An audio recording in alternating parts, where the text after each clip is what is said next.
Recording. Sorry, that was a really quick, so hopefully that didn't bother anyone. Anyway, you are good to go whenever you are ready, Sharon. Okay, great. Thanks. Okay.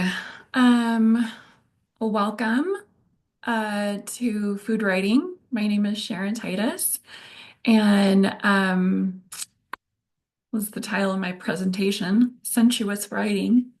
I am from the South, and so that's just kind of a play on words. Um, a little bit about me. I am a medical technical writer in my day job. My mother was a romance writer growing up. This is not my first romance writing conference. I used to tag along with her. She didn't have childcare when I was growing up, and so sometimes she would take me to some of her events and stuff like that. But that's how she paid the bills when I was growing up as a single mom. Um, and today, like I said, I'm a medical technical writer, and I've also have had a podcast for several years called Hungry Squared, where I do food writing there and content creation. I've written, interviewed, produced, things like that. I've also done some lectures and things like that on podcasting and food writing and things like that. We've worked with sponsors and different things. So I'm also a student of Diane Jacob. She is one of the foremost educators on food writing in the US. She has an excellent book called Will Write for Food. She's worked with several excellent, just great experts in the field like Anthony Bourdain. Um, he highlights her book as getting it right to the heart of what it takes, not just to write, but write well about food. She's worked with Deb Perlman from Smitten Kitchen, who's written several cookbooks. Diane herself has also written cookbooks. She helps people get book deals, whether they are cookbooks or nonfiction, other nonfiction works or fiction works for writing food, also for magazines and things like that. Um, so I just wanted to share with you what I know about food writing, which is so I wanted to cover some core basics today about research description, centering food about storytelling, and then if we have time, I wanted to do a writing exercise with you. Um, so those are, sorry. So these are some of the core basics when we're talking about food writing. So I wanted to talk about research first. Hey, Sharon. Um, Sorry, what's Sharon. I was just wondering, would it be okay if we put this in presentation mode just so it's bigger and easier to see? Sure. Yeah. Mine freezes when I go into Oh, presentation well, then mode. don't worry about it. Yeah, so that's why it's not in presentation mode. I'm so sorry. Let's see if I can make this a little bit. Well, if it's gonna cause a problem, sorry, I don't need to. 1 second. Let me stop sharing. Oh, When you want to present to, you just go into slideshow, I think, or yeah. viewer. Yeah, okay. Um, Oh, I'm sorry. Stop sharing. My deck has frozen a couple of times when I've done that. So let me see if I can maybe hide the ribbon or do something else here. Um,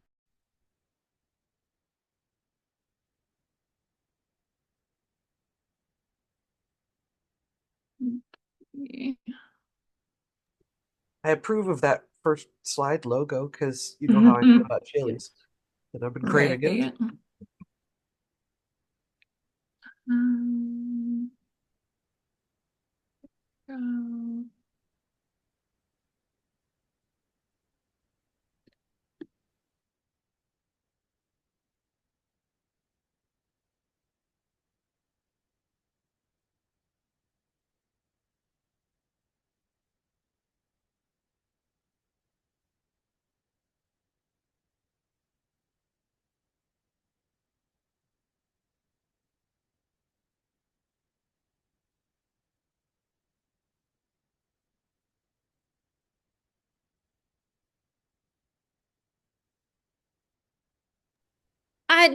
No, it's not a big deal. I think we should just move on. It's okay. Sorry. I'm sorry. No, it's okay. Sorry for stopping the presentation. Liz is so demanding. Yeah, She's the apparently. bride.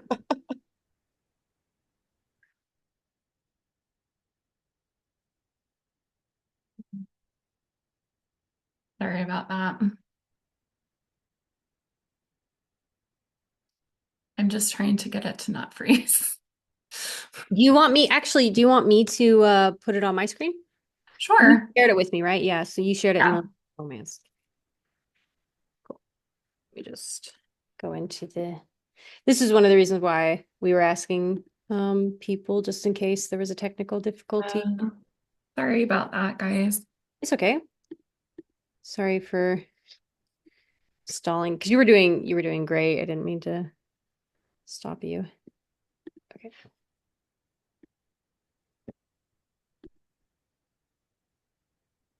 Okay, where did Zoom go?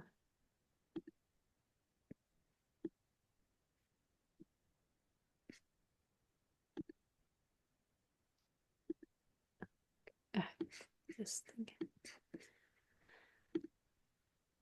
Okay. We were right here, right? Uh-huh. Okay. Okay. So research is really important. Uh, it's important to the setting of your story. Oh, no, no, no. Sorry, Go sorry, back. sorry. Yeah, I'll just tell you when the next slide's up. So research is really important to the story that you're telling. We want to be sure that you're getting it right. There's a lot of cultural significance to food. There's a lot of flavors are important to food. Um, Sometimes we have special recipes, things like that. Historical significance, right? Science, things like that. Um, and those kind of seem like insignificant details when you're writing fiction, but you want to make sure that the world that you're creating when you're writing fiction is cohesive, right? So, for instance, nobody ate bananas during the plague, right? They didn't have access to those. So, you can't really slip on a banana peel in England during like the Middle Ages, right? You just, that's not a thing. Unless your world that you created allows for that. Um, So I wanted to talk a little bit about chilies. Kira pointed out that we've got the logo here. Um, so one of the icebreakers that we use at work, because we have a lot of remote workers where I work, is what's your favorite appetizer at Chili's? And people will say, I really like the queso, or, my favorite is the chips and salsa. I go with my dear friend Kira sometimes, and we get the avocado ranch sauce on the side. Um, and, we dip the chips in there and the salsa, and it's really great. Um, but Chili's had something, they've been around for a long time. And if you are a child of the 80s or 90s, you remember one of their very, very popular dishes that, like, when it came into popularity. And around 1984, Chili's was is based in Houston. And they didn't create this dish. Um, Chili's Laura will claim that they did, but they didn't. Um, they There was a hotel in Houston that had this very popular dish, and there was, it had been around a little bit, but not everybody was eating it. And Chili's kind of capitalized on it, and it has remained on their menu since then, still on their menu today. So, what is that, like 40 years? Um, and it's remained pretty much the same since then. Um, Now, if you go to the next slide, um, that uh, menu item is the sizzling fajita platter that they have. Now, the thing about the fajita platter that they have at Chili's, everybody knows what that is, right? You go there and it's served on a cast iron plate, right? And the plate is on a piece of wood, and you know when they bring it out, right? You can hear it, you can smell it, you see it. Everybody turns to look like, oh, who got the fajitas, and it's loud, right? And they make this big presentation to you, and it is still like one of the most popular and expensive menu items on their menu, and it thrives, right? Um, I think the only thing that they've changed is that they've like added shrimp as an option or something like that, right? And I think like you can get either flour or corn tortillas. Like they've virtually done nothing different. And I wanted to point out that we eat with all of our senses, right? And taste is the last thing that we eat with. So often we describe food as it's yummy. Um, but taste is the last sense that we use when we're eating. We smell, we smell the food. We can hear the food, especially when we're talking about like that sizzling fajita platter, but you can hear the food cooking, whether it's in the oven and like something's kind of boiling over on the stove, or, it's sizzling, sauteing or something like that. A bubbling cauldron, that kind of thing. You can see the food, the way it's plated, the texture of the food, things like that. And you touch the texture of the food, right? Is it hot or is it cold? Is it steamy? Things like that. So, uh, it really pays to think about when we're writing food to use all five senses. So just think about how you can incorporate that into your writing. Go to the next slide. So yeah, the description yummy is kind of boring when we're talking about food. So we want to talk about like what other words can we use? When we talk about romance writing, we use a lot of food related words, right? We use sweet and spicy. I've heard those words used today. We use steamy. We use sizzling. We can use soft. Um, what are some other words that we use?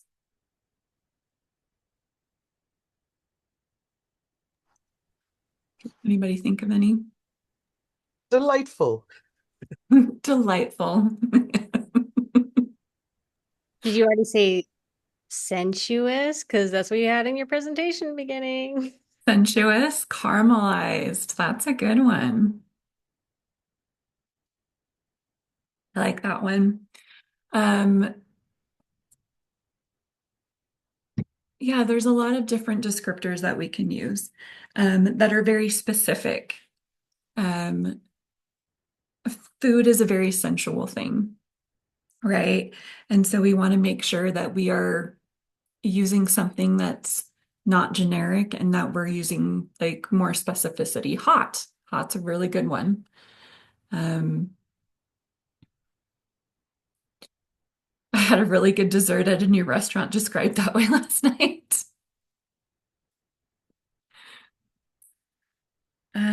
Okay, let's see. Um, so also like with your descriptive words, like um you want to kind of review how they sound. Um, like crispy kind of like has that crunch sound, at the beginning of it. Um, Caramelized kind of has a, creme brulee. Um, Caramelized has like a kind of smooth, connotation, but there is, that you have that Z sound in it too. You want to know like, would your characters really say those things? Or, if they're talking, right? Um, so let's see. Where did we go? Also in descriptions, we want to talk about like hunger, signals, fullness signals, and what those exactly are.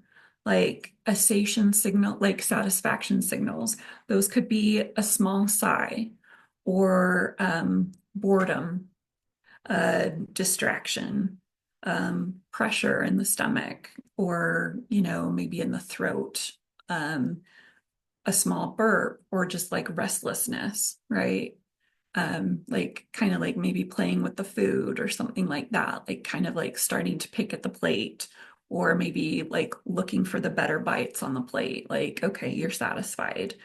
A fullness signal would be too much pressure, right? Like, maybe you want to loosen your belt or something like that, or maybe excessive gas, or regret that you ate too much food, or pain, like physical pain, bloating, um, things like that. Like just kind of like a general uncomfortableness, like adjusting your clothes, meat sweats. Yeah, right. Um, Hunger could be a hunger signal, could be tiredness. Maybe it's lethargy, like just kind of like a general fatigue or unfocused, thirsty, weakness, feeling faint. Um, Also, distraction could be hunger too, right? Things like that. Um, okay, so you can go to the next slide. Um, so this was a really good quote that I found by Phyllis Richmond. She's an author of The Butter Did It, a gastronomic tale of love and murder, Murder on the Gravy Train, and Who's Afraid of Virginia Ham. And she said, food is our most public sensual pleasure. It's second only to sex in terms of sensuality. And since you can't really do sex in public, reading about it fulfills a basic need. And I liked that. But again, we use kind of the same words when we're talking about food or sex. And I think there's definitely a reason for that. They're both very sensuous acts. So I think bringing food into romance writing goes hand in hand, right? Um, so I think it's something not to discount. I think it's very helpful way to engage your reader and ground your story. Um, so can we go to the next slide? So I love this quote in the Pride and Prejudice movie with Keira Knightley, that remake from the BBC, where Mr. Collins is sitting at the dinner table with the Bennets, and He compliments the excellent boiled potatoes. And he says, it's been many years since I've had such an exemplary vegetable. Um, so that is actually from a variation from the book. But in the book, Jane Austen wrote, the dinner too in its turn was highly admired, and he begged to know which of his fair cousins the excellency of its cooking was owing. But here he was set right by Mrs. Bennet, who assured him with some asperity that they were very well able to keep a good cook and that her daughters had nothing to do in the kitchen. Um, so, but I like that because, even Jane Austen knew like the importance of food. And then like as we have these variations and retellings of Pride and Prejudice, like uh, everybody, kind of like beats home that point, right?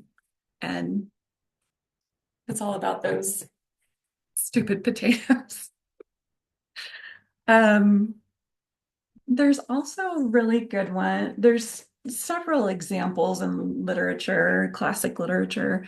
Ernest Hemingway wrote, so I wanted to share some excerpts with you today about just different examples and um, when you listen to them, like how impactful they are.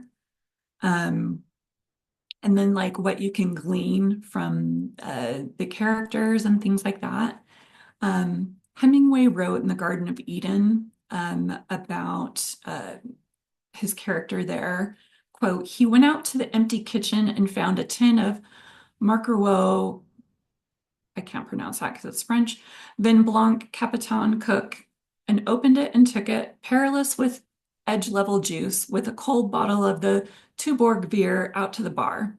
He opened the beer, took the bottle top between his right thumb and the first joint of right forefinger, and bent it until it was flattened together, put it in his pocket, since he still saw no container to toss it into, raised the bottle that was still cold to his hand, and now beaded wet in his fingers, and smelling the aroma from the open tin of spiced and marinated mackerel, he took a long drink of the cold beer.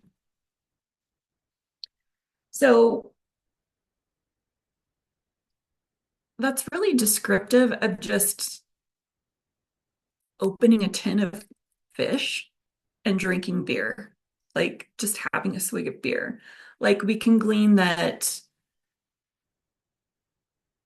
he doesn't litter. He put the cat back in his pocket. And it's like a pretty masculine way to describe like how you're opening the bottle of beer and stuff, right?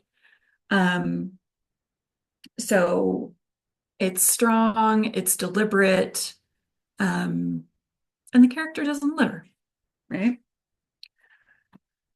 Can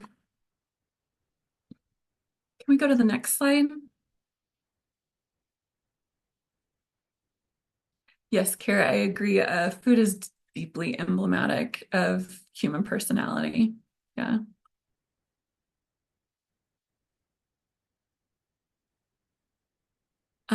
So centering food in storytelling, there's a lot of different parts that food can play in our storytelling. Um, if we go to the next slide, we'll kind of talk about that. So food can be uh, different things, like food can serve as narration. Let's see. Who, like, if we're writing, so for instance, maybe like a memoir. So this is one of my favorites. I don't know if you can see it. It's kind of fuzzy. This is called A Homemade Life, Stories and Recipes for My Kitchen Table, by Molly Weisenberg. Um, it's one of my favorites. And she talks about, so this is how she met her husband. So she's written a few, she's a great food writer. Um, it talks about how she met her husband, and it talks about the death of her father. And these are two major life events that have impacted her. And then she weaves recipes throughout. And the recipes in here kind of narrate her life story. So we've got that. So they kind of serve as a narration point. Food can serve as characters. So we see that in Julia Quinn's Bridgerton series, right? Where they're always drinking tea, right? Um, and the tea is almost like a character. Like it is always there when they're spilling the tea, right? Or something, an important, something important is about to happen, or someone is, coming to the house, we need to bring out the tea, right? Um, Something like that. Um, you see that in some of those Regency era uh, novels and stories. Um, Food can also serve as a weapon. Uh, Poison, for instance, right? You see that in, say, like Arsenic and the Old Lace. That's a play and a movie, right? But the wine was laced with arsenic and cyanide, right? Um, but they say like poison is a woman's weapon, right? Because women were typically, um, resigned to the kitchen, right? Yes, Kira, there is all these new books coming out centering around food, like is it Brandon Baldry or Trevor Baldry? His book Legends and Lattes. Um, that's a great one. Um, so food also serves at Travis Baldry. Um, Food also serves as a plot device. So it can move the plot along, right? We see that in Cormac McCarthy's The Road. It won a Pulitzer a long time ago, back in I think 2006 or 7, where it's a dystopian novel, right? And it's basically based on, I mean, they are walking through this post-apocalyptic area or era, and this man and boy are walking along on a road, and they're trying to get food and stuff, and it's kind of like whether or not they get food that day. So there's a point in the book on page 163 where he says he untied the tarp and folded it back and rummaged through the canned goods and came up with a tin of fruit cocktail and took the can opener from his pocket and opened the tin and folded back the lid and walked over and squatted and handed it to the boy. What about a spoon? He's not getting a spoon. The boy took the tin and handed it to the old man. Take it, he whispered. Here. The old man raised his eyes and looked at the boy. The boy gestured at him with the tin. He looked like someone trying to feed a vulture broken in the road. It's okay, he said. The old man lowered his hand from his head. He blinked, gray blue eyes, half buried in the thin and sooty creases in his skin. Take it, the boy said. He reached with his scrawny claws and took it and held it to his chest. Eat it, the boy said. It's good. He made tipping motions with his hands. The old man looked down at the tin. He took a fresh grip and lifted it, his nose wrinkling, his long and yellowed claws scrabbled at the metal. Then he tipped it and drank. The juice ran down his filthy beard. He lowered the can, chewing with difficulty. He jerked his head when he swallowed. Look, Papa, the boy whispered. I see, the man said. The boy turned and looked at him. I know what the question is, the man said. The answer is no. What's the question? Can we keep him? We can't. Um, and it's just if you've ever read the book, they just kind of deal with all of these different dilemmas and morally and things like that. And it's actually one of my most hated books. But the food moves the plot along, right? It advances the plot. Another book by Jasmine Guillory, if you ever read her books, she's a romance writer. She includes food as an element in her books a lot of the time. Um, Hers have a theme, like sometimes it's donuts or cupcakes or something like that. Um, she wrote a retelling of Beauty and the Beast called By the Book.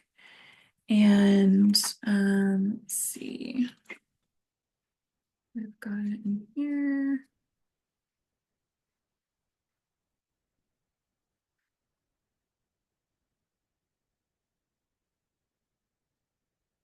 Um, so she describes a scene where the female and male main characters are uh, it's kind of like an enemies to lovers romance, because it's Beauty and the Beast. And they roll out pastry dough and it kind of unites them together, and it builds tension.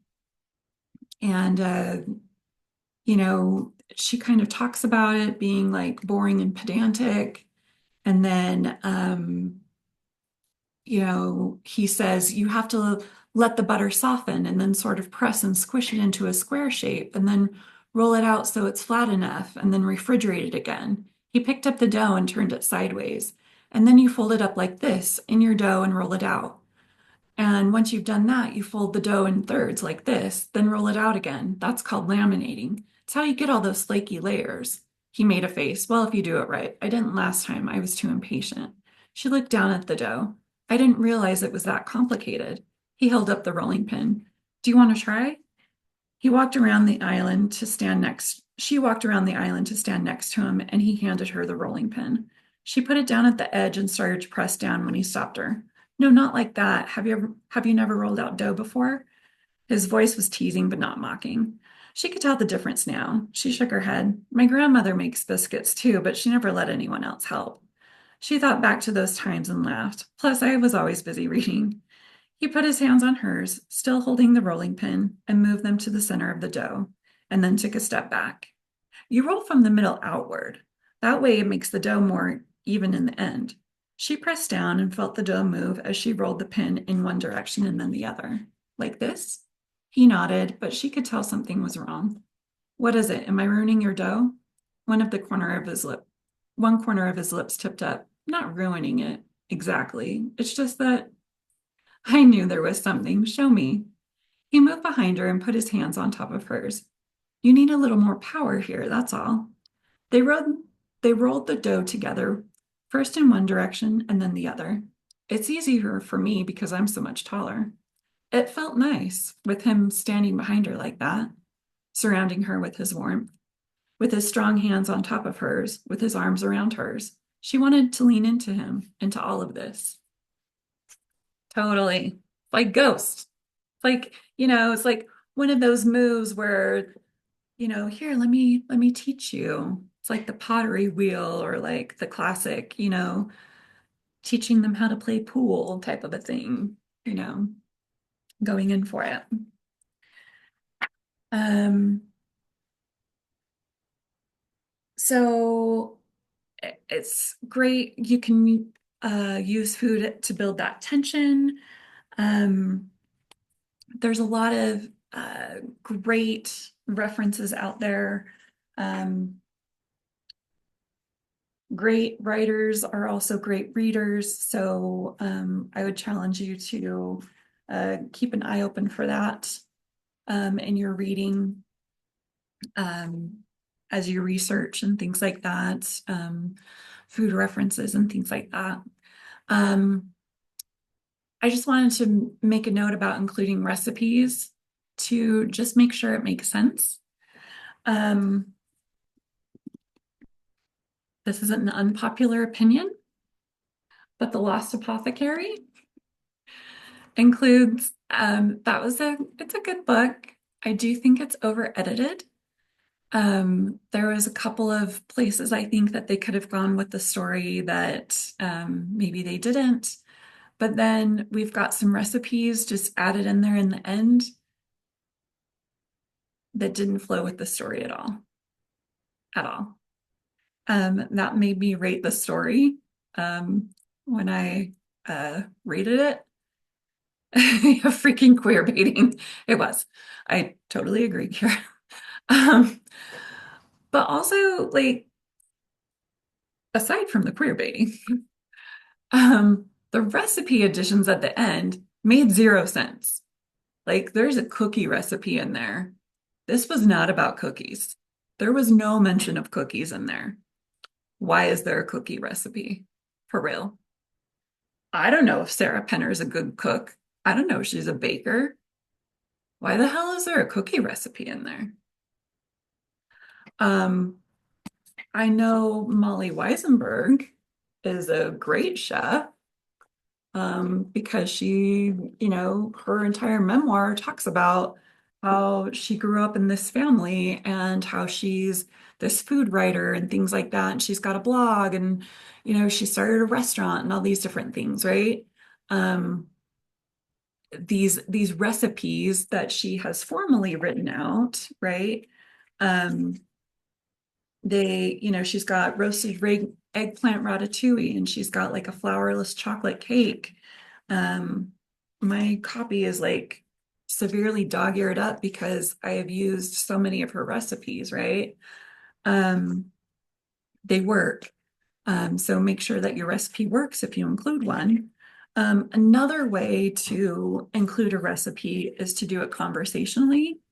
Nora Ephron, who wrote like When Harry Met Sally and You've Got Mail and all of those great romantic comedies. She wrote this book called Heartburn, um, which is an oldie but a goodie. It's from like 1983. I think Meryl Streep starred in that when they made it into a movie. Anyway, she describes the housekeeper uh, who ended up marrying her father. And then she goes on to describe a recipe. So I'll just share that with you really quick. What a cook she was. Everything she made was the lightest, the flakiest, the tenderest, the creamiest, the whateverest. She would stand at the kitchen counter, kneading dough for yeast rolls, making curls from carrots, rolling butter into balls, and telling me her secrets. She knew the mystery of my grandmother's cookies, sour cream, and she insisted there was only one true road to pie crust, Crisco. She had burn scars from her fingertips to her elbows, and she could tick them off. This one was from a chicken fry for her mother's 90th birthday. This one from the first time she made potato pancakes. This one from a cast iron pot she tended over a fire when she was growing up in the bayou. I owe her a huge debt, and her ending up with a big chunk of my father's money and a room full of wigs would have been fine with me. But Amelia died after a year of marriage, and the only thing she ever got out of my father was a very nice grave somewhere in Louisiana. Here's Amelia's cheesecake recipe. She always said she got it from the back of the Philadelphia cream cheese package. Make a nice graham cracker crust and pack it into a 9-inch pie pan. Then mix 12 ounces cream cheese with 4 well-beaten eggs, 1 cup sugar, and 1 teaspoon vanilla. Pour into the pie shell and bake 45 minutes at 350. Remove and cool 15 minutes, then spread gently with 2 cups sour cream mixed with ½ cup sugar and bake 10 minutes more. Cool and refrigerate several hours before serving. And she just wrote that into a paragraph. Like, I mean, it's just written conversationally. It's not written as like a formal recipe. And so I think you could do either, but you want it to make sense and flow if you ever do include a recipe in your writing. And including recipes is not always essential if you're writing about food. It just depends on the type of, writing that you're doing, obviously. Can we go to the next slide? Okay, so we have 5 minutes, I think. It's 2:13, so we actually have a little over 5 minutes. Oh, okay. Great. So I wanted to do a writing exercise with you. Um, so you do need a couple supplies. So I wanted to give you time, like just like a minute or two to grab them, just a small snack. And that snack can be like just a piece of candy, or like a chip or something like that, or a drink, whichever, and then just like pen and paper. So I've got popcorn.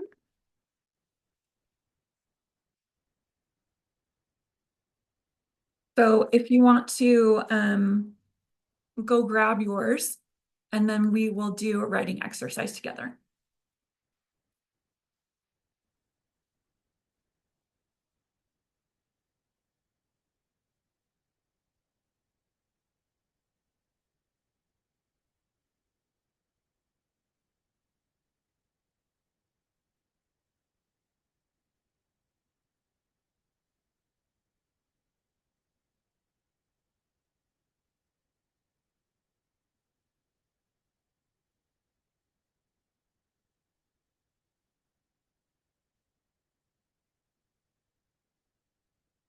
Okay, so Stephanie's got Parmesan garlic mini crackers. I've got popcorn.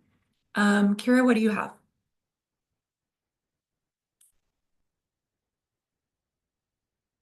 Maybe we'll wait for them to get back.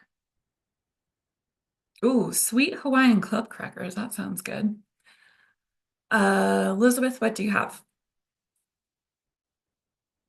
A dog came in and tried to attack me. I have a peppermint candy, coffee, and a little Andes chocolate. So many options.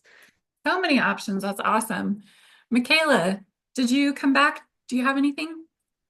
Yeah, I Oh, don't know if my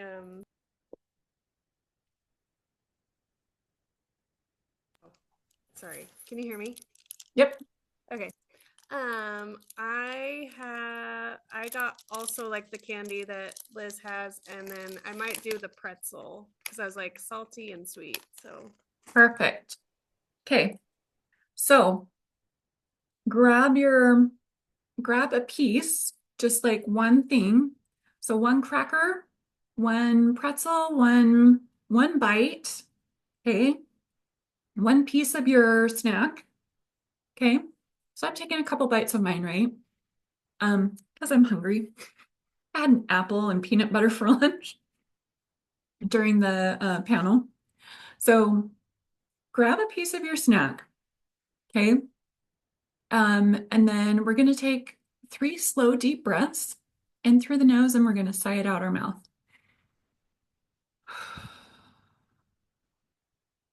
And take your time.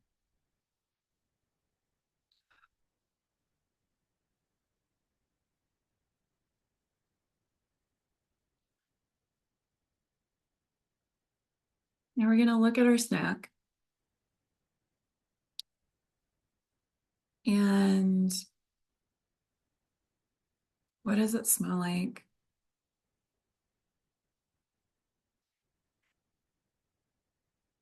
Mine came in a container because it's an individual bag. Mike, what does the container look like?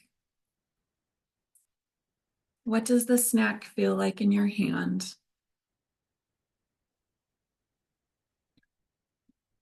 Can you hear anything? Does the wrapper crinkle? Like, what can you hear? What can you smell? What can you feel? Now we're going to taste the snack.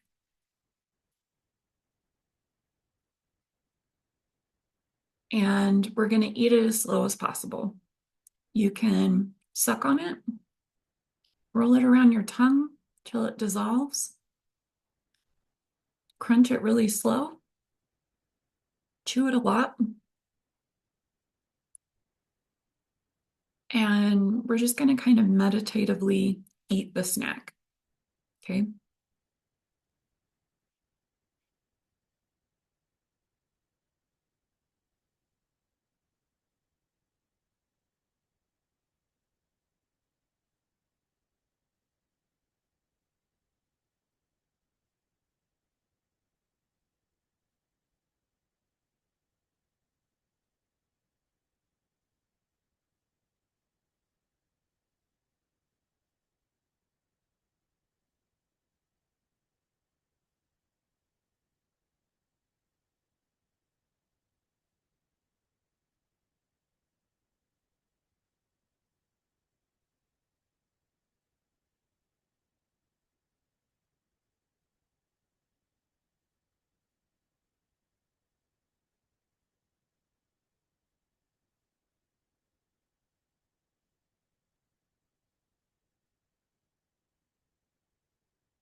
Now, after you've done that, write 2 paragraphs about what that felt like. Any memory that came up, write about what it smelled like, what it tasted like, any sensory experiences that you had, didn't have, was it uncomfortable to do, anything like that. And these don't have to, just 2 paragraphs. They don't have to be long, but they have to be at least 4 sentences a piece. So, and we'll just take a minute to do that. And I know that we're at time. So that's the writing exercise, but I want you to do that. The next slide is additional homework for a monk meal. That's a meal being eaten in silence. So you can do this just on your own time. It's just taking notes about a meal eaten in absolute silence, distraction-free, without judging yourself, but note any kind of like thoughts and things like that that come up and experiences that you have with that. And there's instructions here. And then just for the last slide, this is how you can contact me. And if you have any questions or anything like that. And I've enjoyed presenting with you today. Would it be possible, is it okay if I share this presentation with after? Because we'll have all these recorded and then once we get everything together, I'll put it in a swag bag, including the handout. So do you have a handout or do you want me to just use this as your handout? Yeah, this is great. Okay, perfect. Thank you for presenting. I'm going to stop sharing and recording.